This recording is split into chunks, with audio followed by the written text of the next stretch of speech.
And I said, look, look. She didn't even blink. And these 3 water birds came, and they were in formation, and they circled in front of the car over the hood, and then went off again.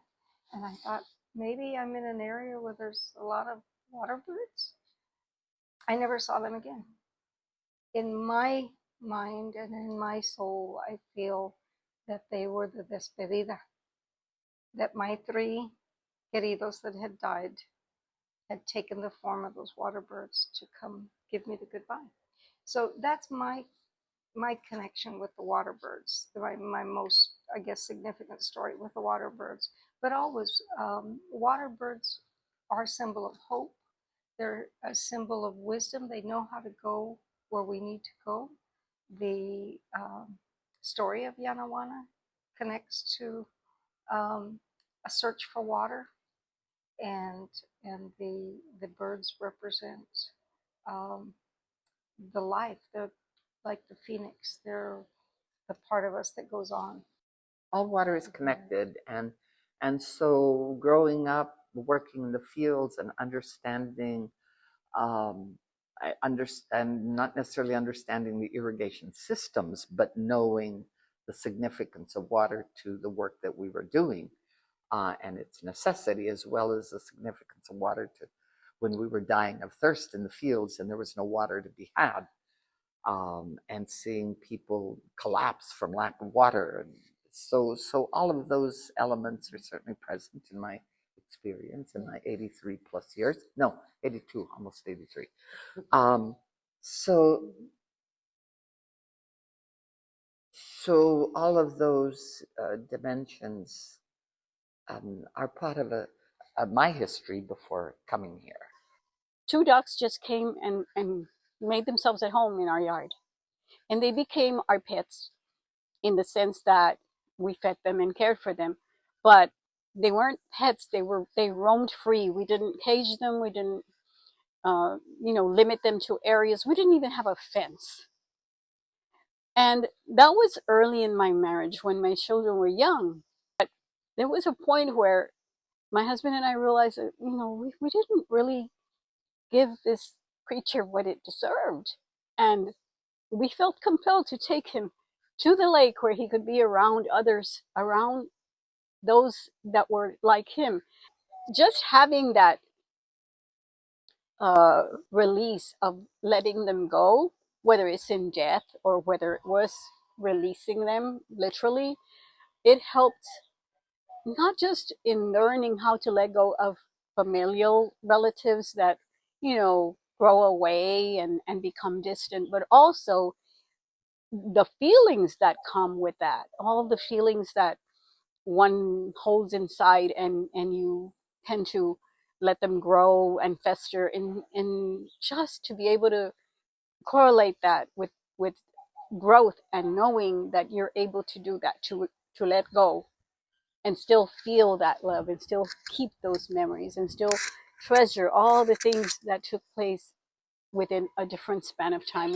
Well, as a teenager, we would have to walk everywhere. So, and we were a large family. We were a lot of girls in my family, and so one of my sisters, older sisters, had a boyfriend, and we would just all gather together, pack lunches, pack things for a small picnic at San Pedro Park.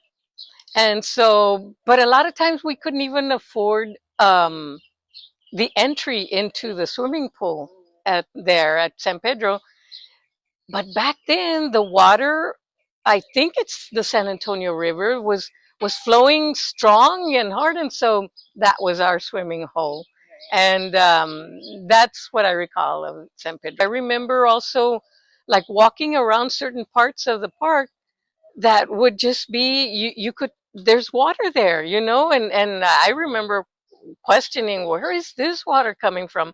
And initially you think, oh, a leak or whatever, but there it was the springs. One of the teachings that water teaches us is that we're fluid, that we're strong, that like water can take any form, whether you put it in a bottle, and it doesn't matter the size of the bottle or the shape of the bottle. It just bends, and that's the teaching for us is that we must be fluid, that we can't just let just things come and just weaken us, that we're strong, that water gives us that life that was meant for us. It it's the gift that we're given when we are in the womb of our mothers. That's sacred waters, and that's where life begins. Water teaches us that we must learn how to let go. We shouldn't carry that doesn't belong to us, that it doesn't serve us any good. We must let it go. Just like the river cleans the areas, the streams, they're just so beautiful. They flow so freely.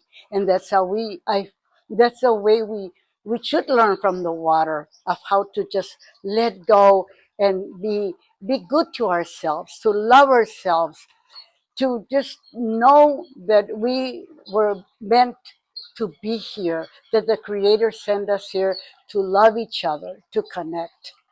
So that's one of the water teachings that I pass on to my children.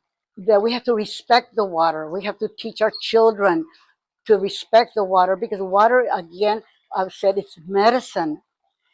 We need to learn to teach our children about how we can use our water to help us in rituals, whether it's when we're taking a bath, in ceremony, in a sweat lodge, or just outside in our own yard.